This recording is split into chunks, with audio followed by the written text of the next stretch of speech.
Hello बच्चों, आज मैं आप लोगों को क्लास 8 की जो ये आपके पास लेटेस्ट एडिशन की एनसीईआरटी की बुक है ना, इसका हम चैप्टर नंबर 12 कर रहे हैं, अपना फैक्टराइजेशन चैप्टर हम स्टार्ट कर चुके हैं। 12.1 हमने कर लिए। 12.2 का आज मैं आपको क्वेश्चन नंबर 3 कराऊंगी।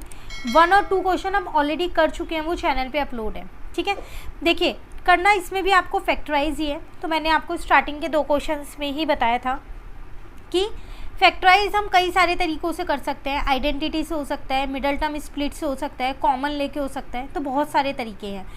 तो जो तरीका जिस क्वेश्चन में फिट हो जाए आपको वो उसमें ही लगाना है। अब जैसे इन पार्ट्स में हम देखेंगे, अगर कहीं आइडेंटिटी लग रही है तो हम बिल्कुल उसको आइडेंटिटी से ही सॉल्व करेंगे। लेकिन अगर उनमें आइडेंटिटी नहीं लग रही और कुछ कॉमन लेके फैक्टराइज हो रहा है तो हम कॉमन लेके कर देंगे या फिर मिडल टर्म स्प्लिट करके कर देंगे। ठीक है, चलिए स्टार्ट करते हैं पार्ट फर्स्ट से। तो यहाँ लिखते रहते हैं और सॉल्व करते रहते हैं। तो अगर मैं अपना फर्स्ट पार्ट देखूँ तो वो है मेरे पास ax² प्लस का bx है। आइडेंटिटी तो नहीं लग रही, कॉमन मिल रहा है मुझे यहाँ पर x, तो मैंने x कॉमन लिया। तो यहाँ आ जाएगा मेरे पास ax प्लस का b। अब आगे ये कहीं सॉल्व होगा ही नहीं, तो यही आपके पास हो गया फैक्टराइज। ठीक है, सेकेंड पार्ट हम इसका देखें, 7p² है प्लस 21q² है। कुछ कॉमन मिल रहा है, बिल्कुल 7 मिल रहा है कॉमन। तो यहाँ p² आ जाएगा प्लस यहाँ पर आ जाएगा 3q²। आइडेंटिटी अभी भी नहीं लग रही है। माइनस होता या फिर कोई और टर्म होती तो ज़रूर लग जाती, बट नहीं लग रही अभी कोई, तो आप इसे यहीं छोड़ दो। ठीक है, थर्ड पार्ट अगर हम देखें यहाँ तो 2x³ है प्लस का 2xy² है प्लस का 2xz² है। तीनों में मुझे एक तो 2 कॉमन दिख रहा है। ठीक है, x भी तीनों में कॉमन दिख रहा है।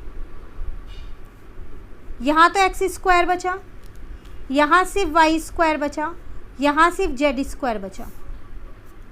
कोई आइडेंटिटी नहीं लग रही है तो आप इसको यहीं छोड़ सकते हो। ठीक है, फोर्थ पार्ट में आपसे कह रहा है am² plus bm² plus bn² plus an² है।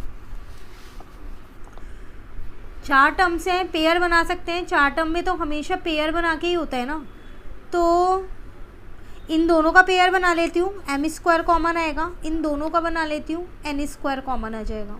ठीक है ना, m² ले लिया यहाँ तो a प्लस b बचा, n² ले लिया यहाँ तो भी b प्लस a बचा। देखो आप a प्लस b लिखो या b प्लस a लिखो, बात तो एक ही है। प्लस में तो हम आगे पीछे लिख सकते हैं ना टर्म्स को। तो एक a प्लस b एक ब्रैकेट बन गया क्योंकि ये दोनों सेम थे, मिडल टर्म स्प्लिट अगर आपको याद हो। दूसरा बन गया m² प्लस n²। अब इसमें आइडेंटिटी नहीं लगेगी क्योंकि बीच में प्लस है, लेकिन अगर यहाँ बीच में माइनस होता तो ज़रूर इसमें आइडेंटिटी लग जाती, a² माइनस b² वाली। ठीक है, चलिए फिफ्थ पार्ट में lm प्लस का l एक ब्रैकेट में है प्लस m प्लस का 1 एक है। मैं ऐसा करती हूँ, पहले ना ब्रैकेट को ओपन करती हूँ। अब अगर इसका एक पेयर बना लूँ और इसका एक पेयर बना लूँ तो यहाँ से l कॉमन आ गया तो m प्लस 1 बचा। यहाँ तो कुछ कॉमन ही नहीं है, तो मैंने आपको बताया था कि जब कुछ कॉमन ना हो तो हमेशा 1 कॉमन लेना है। सेम आ गए ना, तो एक m प्लस 1 हो गया एक ब्रैकेट में, दूसरे ब्रैकेट में l प्लस 1 हो गया, ये दोनों टर्म्स। ठीक है, सिक्स्थ पार्ट है आपके पास, ये तो बहुत आसान है, पहले से ही ब्रैकेट सेम दे रखे हैं तो बस इन दोनों को एक ही बार लिखो और जो ये बचे हुए हैं y प्लस 9 इसको एक बार, मतलब ये जो है ना वो ये वाला स्टेप दे रखा है, आपको पेयर करने की ज़रूरत ही नहीं है इसमें। ठीक है, चलिए सेवन्थ पार्ट है 5y² minus 20y minus 8z plus 2yz। 4 terms हैं, कॉमन में लूँगी, पेयरिंग करूँ तो इन दोनों की कर लूँ क्योंकि 5 और y कॉमन आ जाएगा। ऐसे इन दोनों की कर लेती हूँ, z और 2 कॉमन आ जाएगा। देखते हैं चलो ब्रैकेट सेम आएंगे या नहीं। तो यहाँ पर एक तो y बचा माइनस यहाँ पर बचा 4। यहाँ से 2z कॉमन लिया, एक तो 4 बचा, माइनस 2 बाहर गया, एक बचा y। सेम तो है बट यहाँ y माइनस 4 है, यहाँ 4 माइनस y है। तो ये भी मैंने आपको सिखाया है कि ब्रैकेट सेम करना, सिर्फ साइन अलग।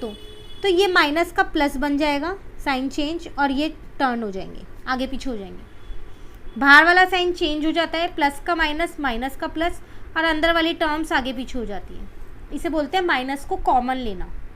ठीक है, सेम हो गए। y माइनस 4 और 5y प्लस का 2z। ठीक है, नेक्स्ट करते हैं। 8th पार्ट है आपके पास।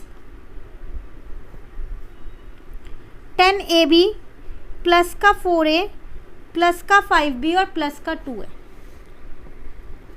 पेयरिंग कर दो।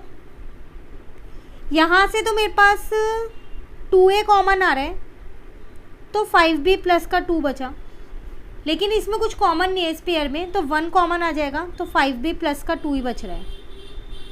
सेम सेम ब्रैकेट है, उनको एक बार लिखा, और 2a प्लस का 1 याद है। क्लियर? चलिए, 9th पार्ट है आपके पास। 6xy माइनस का 4y प्लस का 6 माइनस का 9x। पेयरिंग करो, इन दोनों की है और इनकी की है। यहाँ से मैंने 2y कॉमन लिया क्योंकि दोनों 2 की टेबल में आते हैं, तो 3x माइनस 2 बचा। ये दोनों मेरे पास 3 की टेबल में आते हैं, 3 कॉमन लिया, तो 2 माइनस 3x बचा। फिर वही टर्म्स तो सेम है पर आगे पीछे है, तो 2y 3x माइनस 2 ऐसी है, प्लस का माइनस हो गया और ये टर्म्स चेंज हो गई। अब तो सेम हो गई, माइनस कॉमन ले लिया करो बस। ये लो, हो गया फैक्टराइज। ये था पूरा क्वेश्चन नंबर 3 आपके पास 12.2 का। क्लियर? आगे और भी क्वेश्चंस हैं, उन्हें नेक्स्ट क्लास में करेंगे।